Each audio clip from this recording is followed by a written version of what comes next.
Want to know how to find and get the best affordable roof repair installation in one day? And without dealing with shady roof repair companies?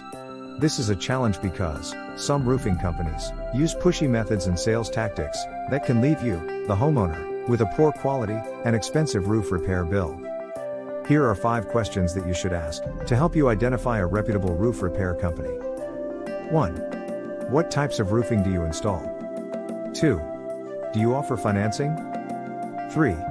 Do you work with homeowners insurance to file claims? 4. Do you have a current license to do this work in my area? 5. Can you give me 2 or 3 references to check? Now that you understand some of the top questions you should ask your roof repair contractor, there's no reason to keep struggling with that leaking roof and dripping water inside your home. Ready to get help with a reputable roof repair contractor?